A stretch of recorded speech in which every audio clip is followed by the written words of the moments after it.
Bismillahirrahmanirrahim. Assalamualaikum warahmatullahi wabarakatuh. Wa bihi nasta'inuhu ala umuri dunya waddin. Wassalatu wassalamu ala asrafil anbiya'i wal mursalin sayyidina wa maulana Muhammadin wa ala alihi washabihi ajma'in.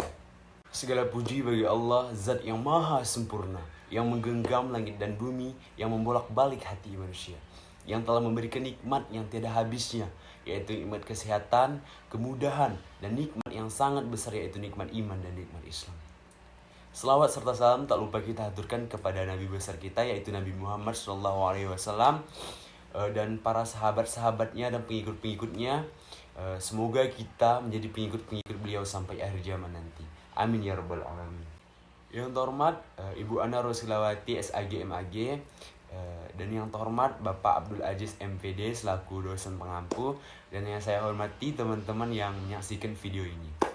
Perkenalkan, nama saya Muhammad Rian, saya dari kelas 2F, Prodi Pendidikan Agama Islam. Nah, di video kali ini saya akan menjelaskan tentang pengertian ruang lingkup dan urgensi ilmu pendidikan Islam. Oke, langsung saja pada pengertian ilmu pendidikan Islam. Nah, jadi ilmu pendidikan Islam ini terdiri dari 3 kata, yaitu ilmu, pendidikan, dan Islam. Nah, secara bahasa, ilmu adalah usaha untuk menyelidiki, menemukan, dan meningkatkan pemahaman terkait suatu hal. Sedangkan pendidikan Islam adalah bimbingan jasmani dan rohani berdasarkan hukum yang sesuai dan bertujuan untuk membentuk kepribadian muslim sejati. Nah, lalu pengertian ilmu pendidikan Islam menurut istilah adalah ilmu pendidikan Islam adalah ilmu pendidikan yang berdasarkan Al-Quran, hadis Nabi atau akal, di mana penggunaan dasar kalimatnya haruslah berurutan dan harus dilengkapi dengan ayat-ayat Al-Quran atau hadis dan akal yang dapat menjamin kebenaran teori tersebut. Sedangkan menurut hasil Seminar Pendidikan Islam tahun 1960 merumuskan bahwa pendidikan Islam adalah bimbingan terhadap pertumbuhan rohani dan jasmani menurut ajaran Islam dengan hikmah mengarahkan, mengajarkan, melatih, mengasuh, dan mengawasi berlangsungnya semua ajaran Islam tersebut. Selanjutnya, ada ruang lingkup ilmu pendidikan Islam. Nah, jadi yang dimaksud dengan ruang lingkup ilmu pendidikan Islam adalah segala sesuatu yang berhubungan dengan pendidikan Islam, yang merupakan unsur utama yang sangat penting sehingga proses pendidikan Islam dapat berjalan dengan lancar dan efektif untuk mencapai tujuan yang dicita-citakan. Nah, yang pertama ini ada dasar dan tujuan pendidikan Islam, yaitu landasan sebagai sumber dari kegiatan pendidikan Islam. Hal ini dilakukan dalam rangka mengarahkan anak supaya memiliki karakter dan kepribadian muslim yang bertakwa kepada Allah Subhanahu wa taala sesuai dengan Al-Qur'an dan hadis Nabi. Yang kedua, perbuatan mendidik.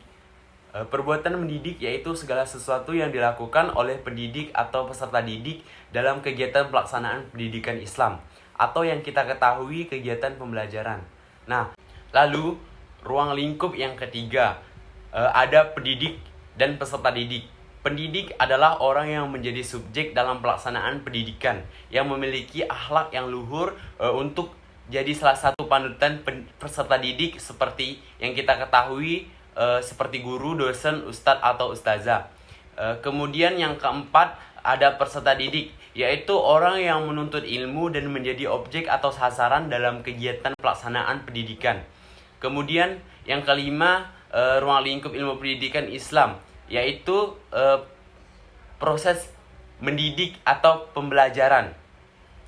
Proses mendidik atau pembelajaran ini merupakan kegiatan belajar mengajar yang dipimpin oleh pendidik yang menyampaikan ilmu kepada peserta didik yang berisikan keutamaan beramal soleh atau ilmu yang sesuai dengan syariat agama Islam yang diridhoi Allah Subhanahu wa taala. Kemudian yang keenam, ada lembaga dalam pendidikan Islam. Yang dimaksud dengan lembaga dalam pendidikan Islam adalah suatu lembaga atau institusi yang menaungi dan mengatur sistem pendidikan Islam agar terorganisir mencapai tujuan yang dicita-citakan mengenal pendidikan Islam itu sendiri. Yang ketujuh, ada materi dan kurikulum pendidikan Islam. Materi dan kurikulum pendidikan Islam ini merupakan bahan ajar dalam kegiatan belajar mengajar yang meliputi 3 pilar nilai utama dalam kehidupan. Yang pertama, nilai i'tiqadiyah. Jadi, nilai I'tiqadiyah ini adalah segala sesuatu yang berkaitan dengan pendidikan, keimanan untuk menata kepercayaan tiap individu. Yang kedua adalah nilai khuluqiyah. Jadi nilai khuluqiyah ini adalah segala sesuatu yang berkaitan dengan pendidikan, etika untuk menghiasi diri dengan segala perbuatan terpuji. Kemudian yang ketiga atau yang terakhir, nilai amaliyah. Nah, nilai amaliyah ini adalah segala sesuatu yang berkaitan dengan pendidikan, tingkah laku sehari-hari. Nah, selanjutnya ada ruang lingkup pendidikan Islam yang ke-8, yaitu metode pendidikan Islam.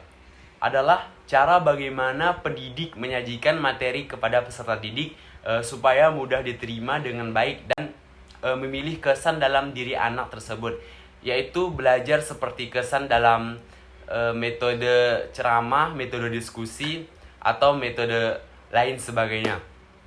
Selanjutnya yang ke-9 ada evaluasi pendidikan. Evaluasi pendidikan adalah proses cara untuk mengetahui kemampuan peserta didik dalam penguasaan materi atau hasil belajar siswa seperti ulangan harian, ulangan tengah semester, ulangan akhir semester, dan lain sebagainya. Selanjutnya yang ke-10 ada alat-alat pendidikan Islam. Nah, alat-alat pendidikan Islam yaitu langkah atau tindakan guna menjaga kelangsungan pekerjaan mendidik yang berupa alat pendidikan preventif atau alat pendidikan represif. Kemudian yang terakhir atau yang ke-11 ada lingkungan. Nah, lingkungan yaitu suatu keadaan yang ikut berpengaruh dalam pelaksanaan serta hasil pendidikan Islam sehingga memotivasi peserta didik untuk lebih giat belajar. Kemudian ada urgensi ilmu pendidikan Islam. Kali ini saya akan merangkumnya menjadi 3 aspek besar. Yang pertama, untuk mencapai dan meningkatkan kesejahteraan hidup menuju ketakwaan kepada Allah Subhanahu wa taala sebagai khalifah di muka bumi.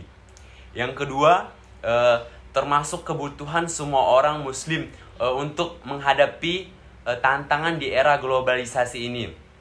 Nah, yang ketiga, suatu keharusan yang mutlak agar dilaksanakannya secara konsisten dan penuh tanggung jawab karena merupakan perintah menuntut ilmu dari Allah Subhanahu wa taala yang wajib kita lakukan.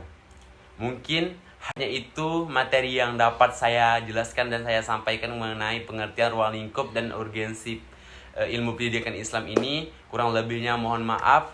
Wassalamualaikum.